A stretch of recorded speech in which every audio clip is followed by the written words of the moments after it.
Greetings and welcome to Calm, Clear Conversations.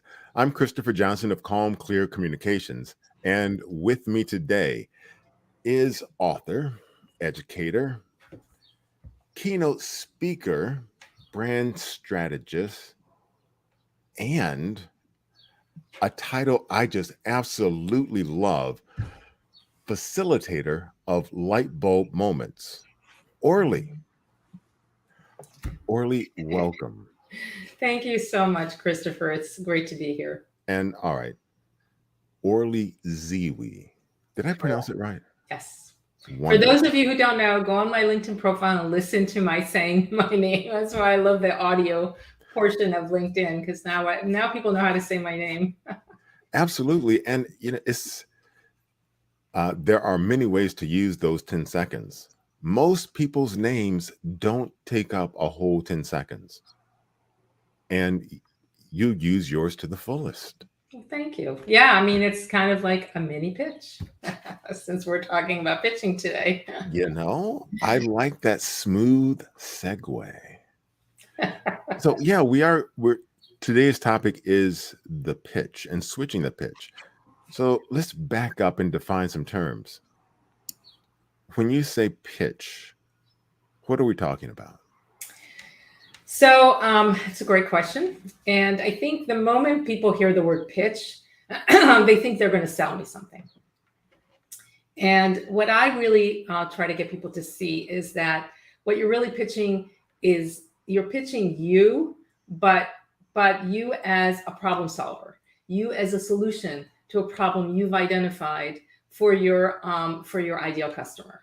So it's not you as in I do this, I do that, I've accomplished this. It's really more about how does what you do translate into something positive for me. Okay. And so then, by extension, an elevator pitch is getting that statement out in a certain amount of very short period of 30 time. seconds. It Okay. used to be a minute, but nobody's got a minute anymore.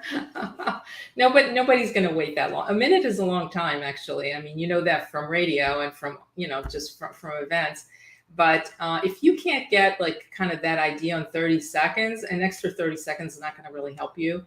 And plus, I think the goal is to practice it till you can say that in 30 seconds and it feels like the beginning of a conversation, not the end of one. Oh, that's a key difference. It is. Yeah, because what you want after you say your elevator pitch, what you want the person to say is tell me more. Okay. Okay.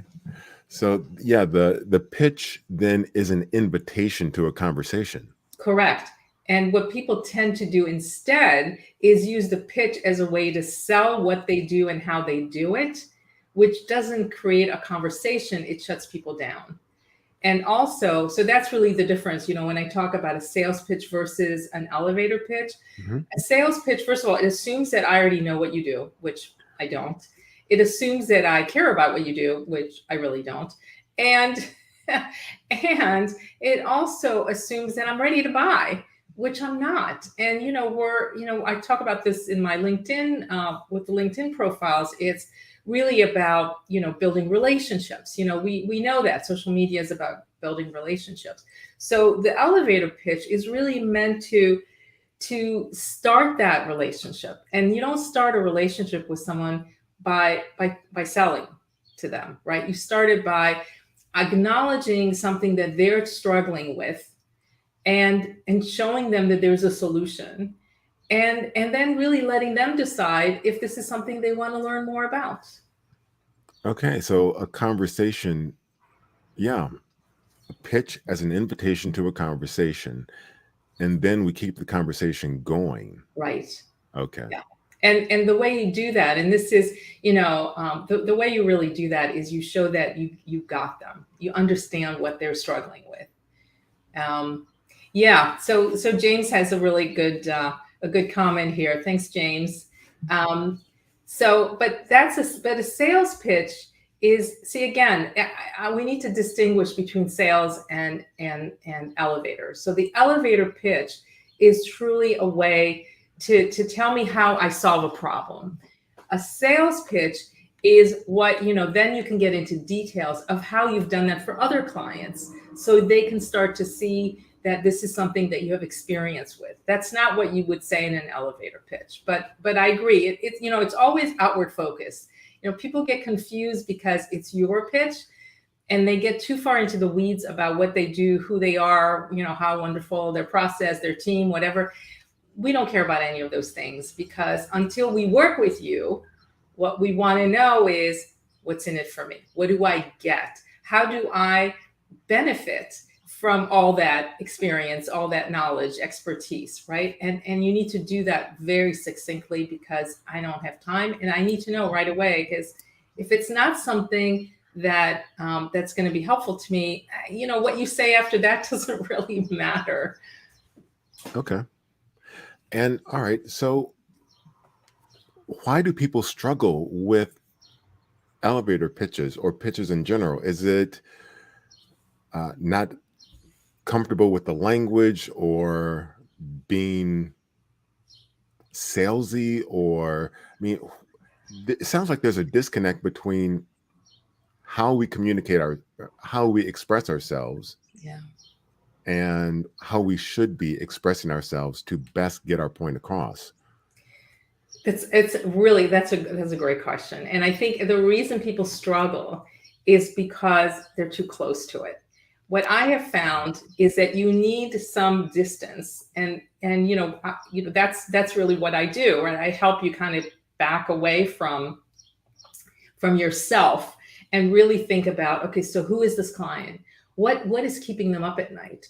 Once you understand, and there's always something, and that something is connected to what you do. Obviously, lots of things keep us up at night, but you don't necessarily solve all of those things.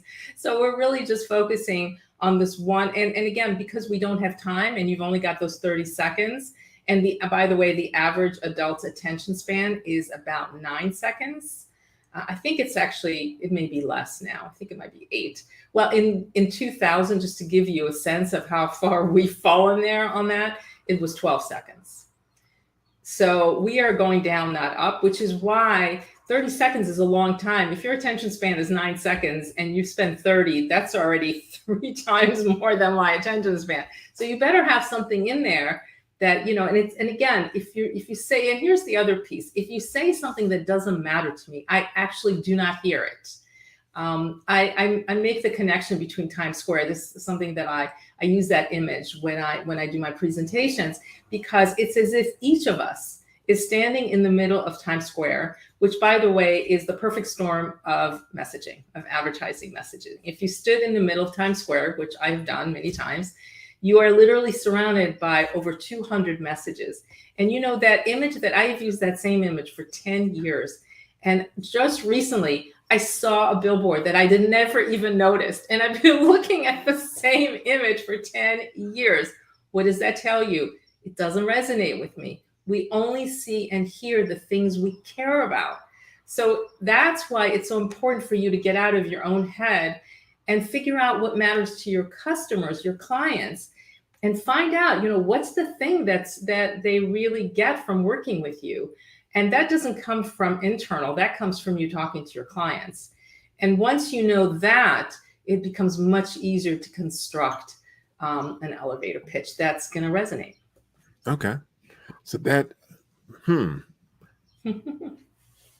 And so when you say switch the pitch, it is moving from that salesy, Right. disconnected, to something that resonates with the people that you want it to resonate with. Exactly. And there's one other amazing benefit. So what I have found with my elevator pitch, if it does not connect with somebody and have them say, tell me more, it's not my ideal customer. And no matter what I say after that, they're not going to become a client. And so then that also lets me off the hook, and then I can find out what they need, and maybe I can connect them with someone else. It's not over. It's not like I'm going to walk away. Well, of course, now we're in virtual spaces, so walking away looks a lot different.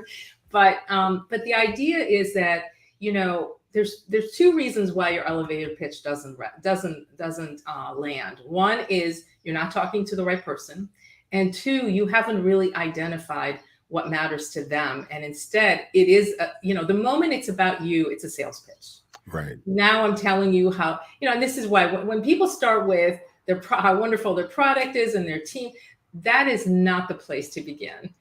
That's what I can find that out on your website.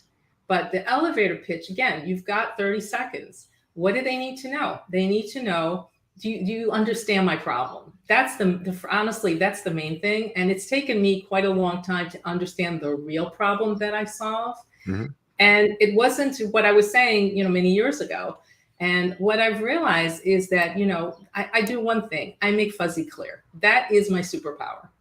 So when I talk to people now, I know that generic messaging makes you invisible because it talks to no one.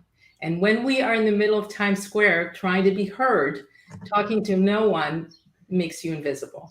So the idea is that, for my pitch, it's really about that I turned generic messaging into clear marketing messages that attract your ideal customer and help you scale fast. That's it. That's what I do. It's pretty straightforward, but it took me a long time to get there. So it's not easy, right? It's not easy to be that succinct because you always feel like, oh, I'm leaving something out. But what you're leaving out is your ego. I love that.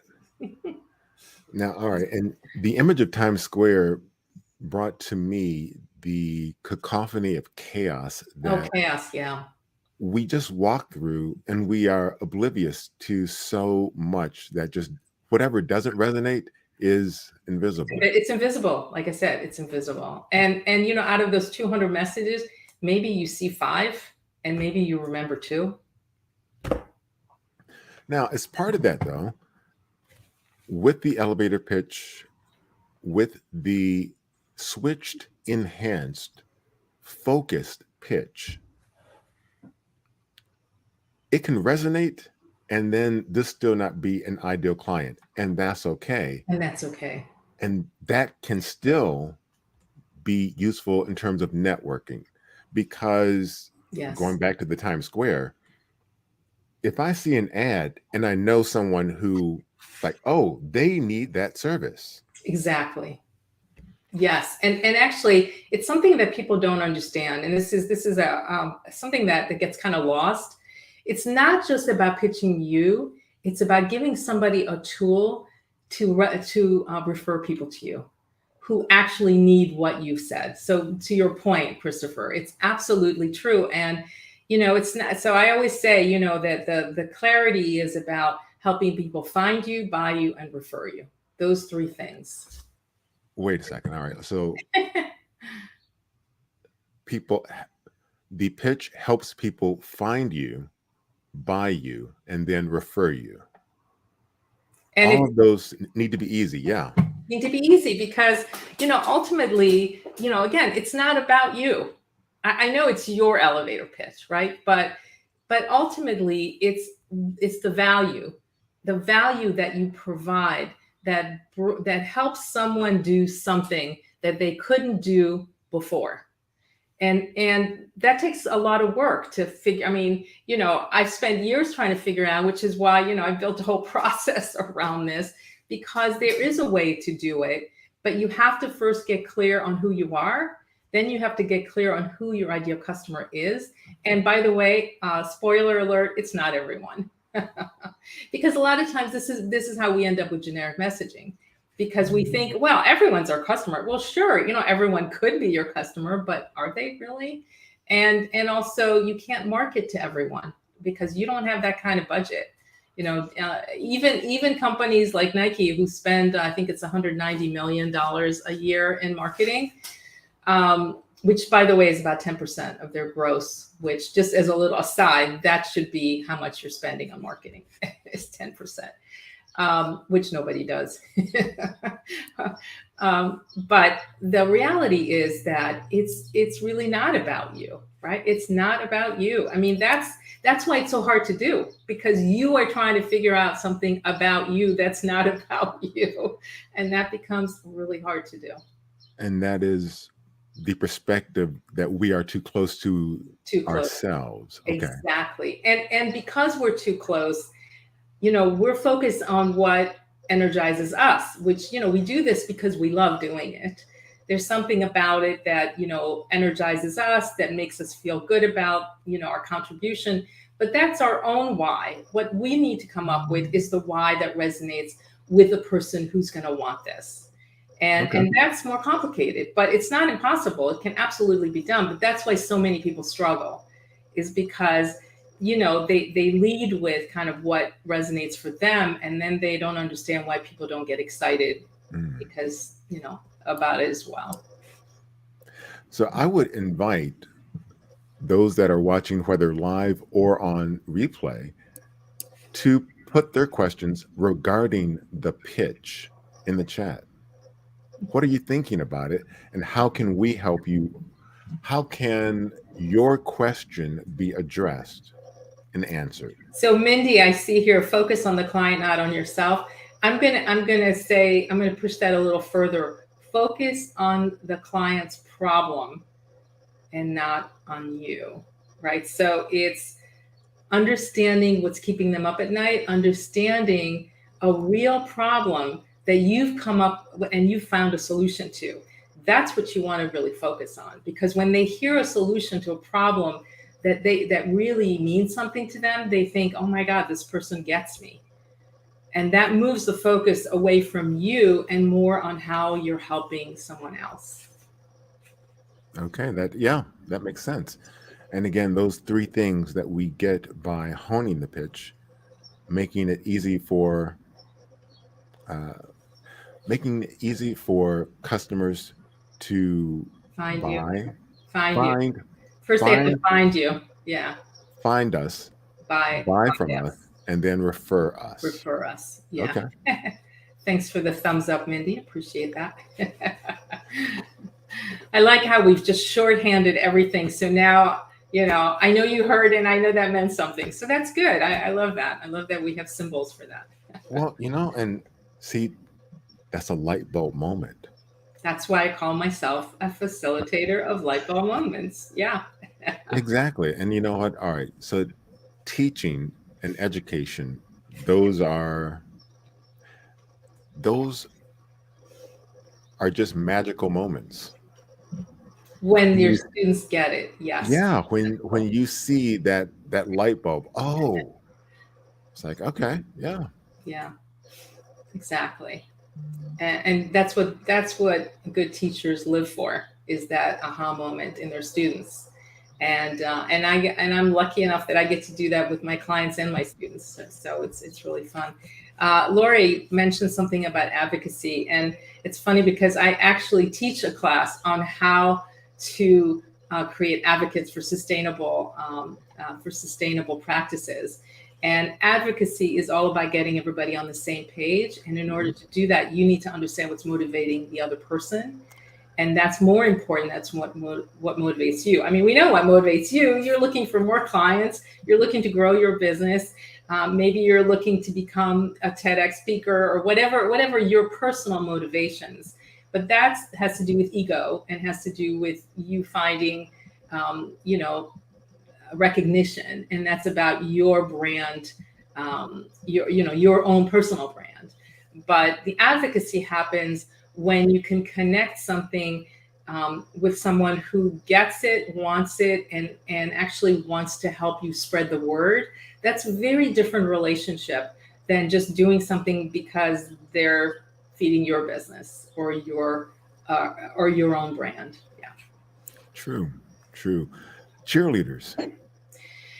Or brand ambassadors is another way. Yeah. And that's why, my book, Ready to Launch Brand, I use the image of the bullhorn, because it's all about, right, getting the message out and getting people to advocate. Yeah. All right. And let's see. I will make sure that we get a link to the book. Is it out now, or is it? Oh, yes, it's been out for a while. Wonderful.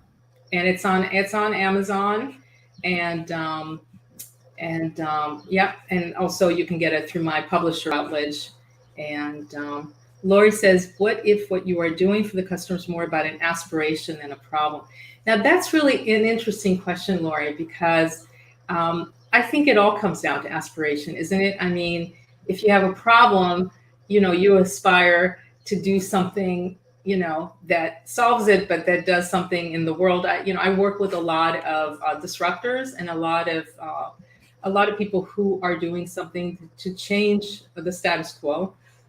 And so aspiration is really part of it, right? And so, which is another reason why you don't want to be, going down rabbit holes and getting too far into the weeds, because that moves away from aspiration and now moves into the thingy things, which is, yes, you can use that term, thingy things. And that really moves away from, you are an expert when you help people transform something, when you're able to use your expertise to change the way people think, the way people behave, the way people, how they move in the world. That's aspiration as well. But I agree with you. I think it is about aspiration, and it's certainly something that that makes me very happy about the work that I do, because I do get to work with very aspirational, visionary types of leaders. Okay, so Orly, what are the key ingredients for a killer pitch? So let me start by saying we are humans, and humans are curious. So you really want to start by kind of asking a question, or establishing or giving me some kind of data point that gets me thinking. And then the second thing you want to do is you want to identify a real problem that your customer is struggling with, and then you want to be the solution. So as I said, with my pitch, I start by saying we are being messaged at a rate of 12,000 messages a day, which is more than 4 million a year. And it's a noisy world, right? How do you stand out? So the question I ask you is, are you standing out, right? Are you cutting through the noise? And most of the time the answer is no. Because why? Because we are trying to tell people what we do in a very generic way, because so many people are afraid to get very specific, because the first thing I hear is, oh, I'm going to leave somebody out. And I'm thinking, well, actually, let's reframe that. It's not about who you leave out, but it's who you really focus on. And then when you become an expert in one area, I guarantee you someone will come along and say, I know you do this really, really well. Can you do this for me? And so what I do is, I make fuzzy clear, and that's because generic messaging makes you invisible.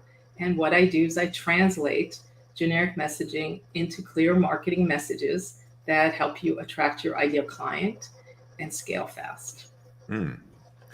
So, all right. One of the items that resonated with me in that, because it's so true of life, we're often afraid of who we are excluding when we focus on anything. Right. Well, I do A, B, C, and D. Of course you do. we all, I mean, look, for a long time, I was working with lots of different types of clients. And it wasn't until I really started to focus on entrepreneurs, startup founders, and early stage companies that I was able to really getting that niche actually helps you grow your business, because you become known for that. And then, next thing I know, I've got a book, I'm speaking, I'm on podcasts, right? And so that would not have happened if I had stayed very generic. So by the way, I struggle with the same things that all my clients do, which is why I'm so good at solving it, because I've spent years figuring out how to do that for myself. That's a brilliant thing. And all right, so again, your pitch as an example of a killer pitch is? Oh, say it again. Okay. Yeah. All right. So we are being messaged at the rate of 12,000 messages a day, which is more than 4 million messages a year. It's as if we are each standing in the middle of Times Square trying to be heard. Are you cutting through the noise? Generic messaging makes you invisible and speaks to no one. I translate generic messaging into clear marketing messages that help you attract your ideal customer and scale fast. Yeah, and see, for me, I'm a visual, auditory sort of person, and that is a movie in my mind of the cacophony of chaos as you go through Times Square Exactly. and cutting through that and focusing on a message that resonates. Right. And the A message has to resonate with a client. Yeah. And the reality is, I mean, you could have different types of clients. You could have several. I mean, this is the other thing, when you get further along, I mean, this is just the entry point. You're talking about brand extensions, and you could have lots of other services or products. That's fine. But I think, to begin, and certainly when you first meet someone, whether it's in a chat, in a breakout room or a networking event, a conference, they just want to know enough to think, is this something I want to explore? And hopefully your website will help them answer other questions. If we had more time, I would talk about, I mean, there's a whole other world around websites and how many, how often we lose people because we're talking inwardly instead of externally. We're focusing on ourselves and our great staff, and here meet our employee of the week or what. Again, it's the same thing. It's except on your homepage, the difference is there's only two questions I want the answer to: why am I here, and why should I care? Okay. Now, all right. So with the pitch, once we have perfected that, what is the relationship between the pitch and, for instance, our LinkedIn headline? Great question. Yeah. So again, headlines I've seen, I've been looking at LinkedIn, almost since it started. So I've looked at hundreds of LinkedIn profiles. And I think the number one mistake that people make there is that they try to put way too much information, right? I mean, you want to focus on maybe three things. Like, so for me, it's speaker is the first thing, because I do a lot of speaking now, and it used to be something different, right? I say author because I now have a book, and I talk about being a facilitator of Lightbulb Moments. And then you focus on, if there's one thing that you do, right? And what do you do? I make fuzzy clear. Why? Because it helps you attract your ideal customers and grow and increase revenue. Like it's a kind of a offshoot of my elevator pitch. So your elevator pitch is the first step. The title needs to basically say who you are, what you do, who you do it for, and what they get. So it's not just here's a bunch of stuff and let you figure out what this means to you. Because remember, we have on a LinkedIn profile, I mean, as we're scaling, as we're going down the page, you've got me for 5 seconds. So if that title doesn't resonate, I'm not going to read further. Okay. And then is the about section that part of the conversation? So after we've gotten their attention, they found us. Yeah. And they want to learn more about us. And they want to learn more about us. Okay. The about section, again, a mistake that I see over and over again is people treat it like a resume, and there's lots of bullet points, and it's all about, I did this and I did that, and no.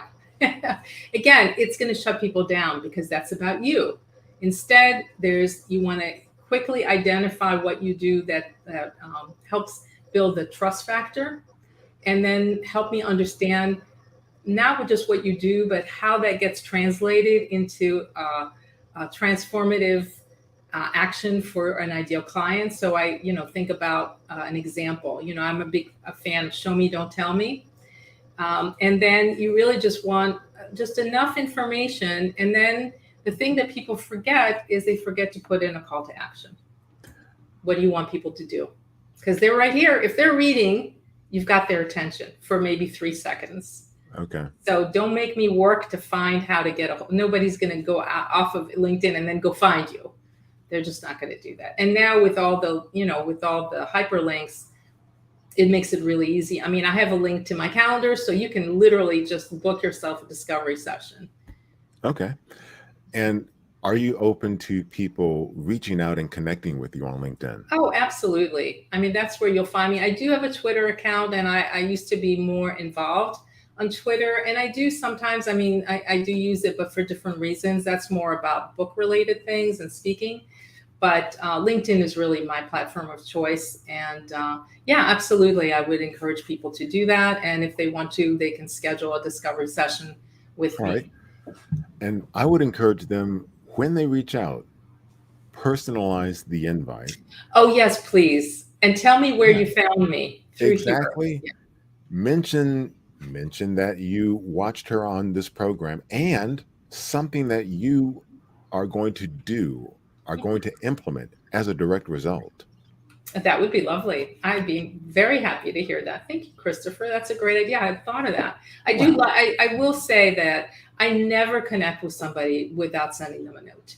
I just think it's just common courtesy, and also people want to know. And so when I will tell you that when I get a connection request without a note, unless I know who that is and we've just had a conversation and I don't need the note, I will say, may I ask how you found me, or may I ask what prompted you to reach out to me? Because how you found me is on LinkedIn. Okay, that's pretty obvious. But Yeah.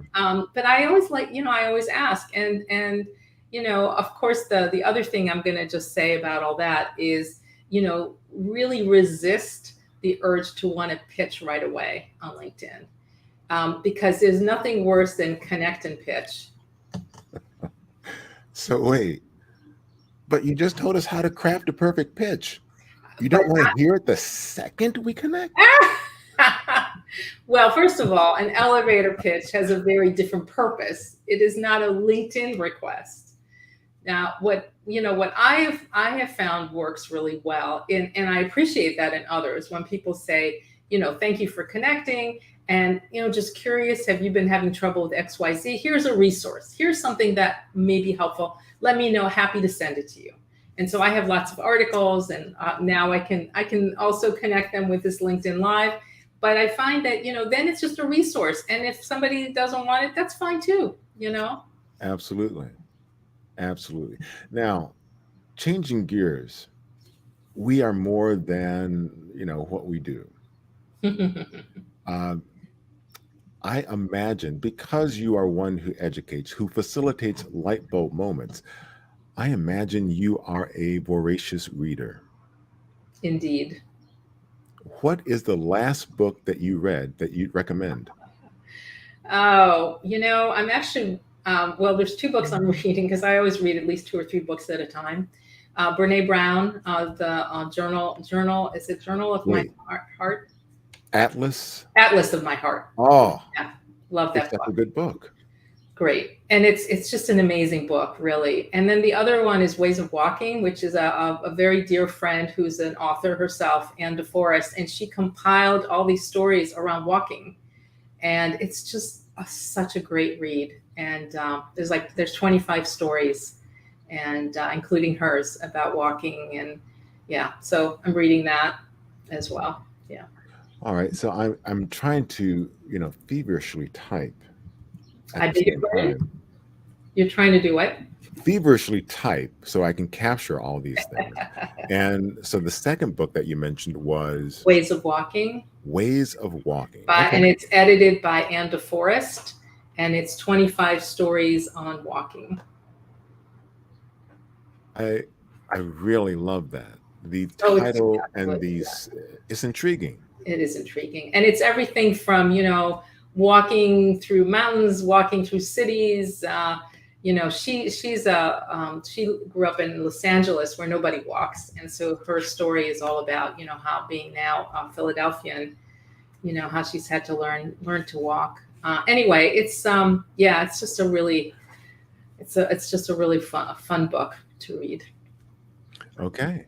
And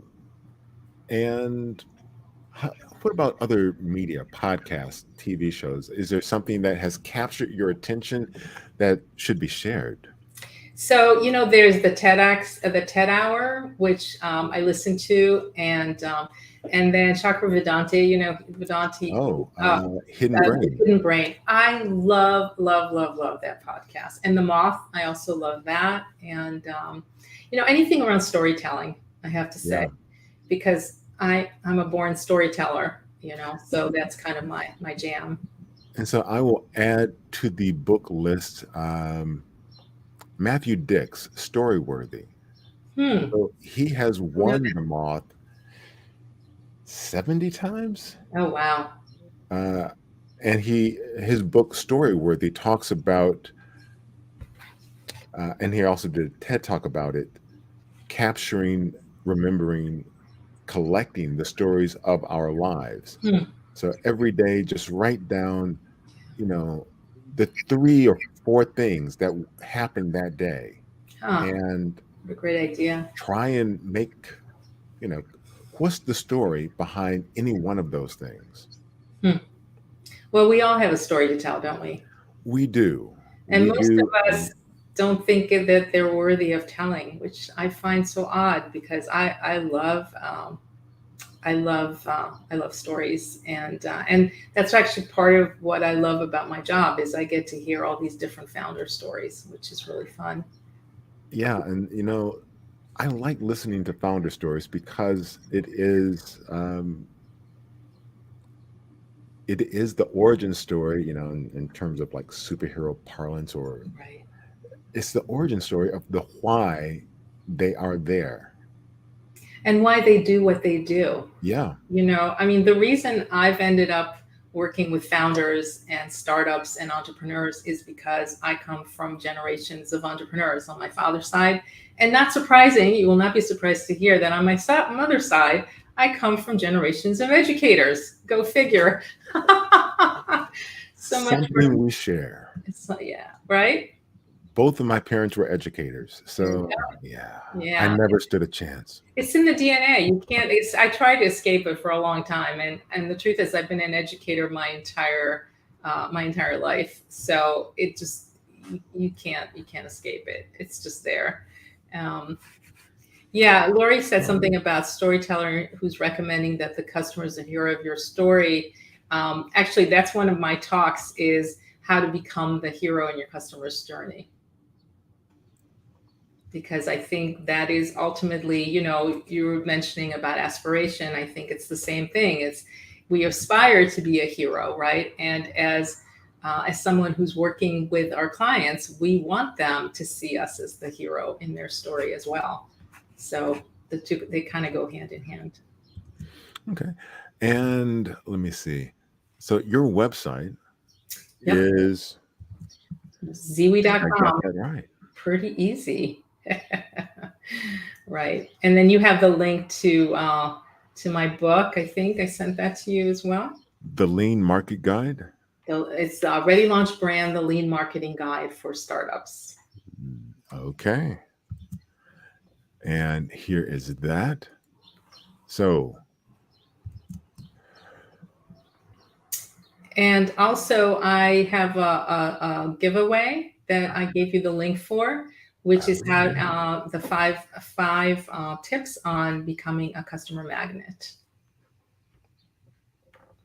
attracting your ideal customer. let me, all I right. I think I sent that to you as well.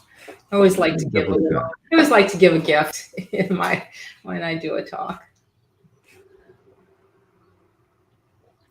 Let's see. I apologize, Orly. I am not seeing I that one. don't see it. I sent it with all the other links, but we can put it on later. Okay, we will absolutely add that in.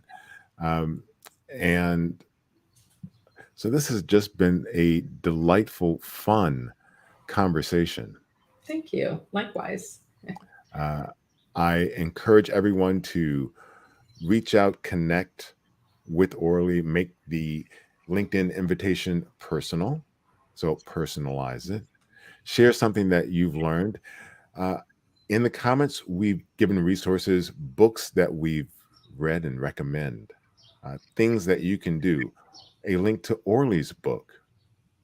So read. Oh, Orly. See, all right. Yes. Did you narrate the audiobook? No, but I want to talk to you about that. So that is not yet. Okay, got yet. it. Now, I think it's something I'd have to talk to my publisher about it, because again, I did not self-publish, but I think it would lend itself well to being an audiobook. Okay, I agree. Yeah, I mean, right now you can get it. There's a Kindle version and of course the paperback, but yeah, Okay. but I think an audio would be great. So we should talk about that. Absolutely. Orly Zeewy, thank you so much for Welcome. joining us today. My pleasure, Christopher. Thank you. Interested in learning more about any of the items that you've seen in today's session? Leave a comment below. Interested in being a guest? Leave a comment below. I help event planners and organizers produce virtual events. Learn how I can support your virtual event by connecting or leaving a comment. Thanks for watching.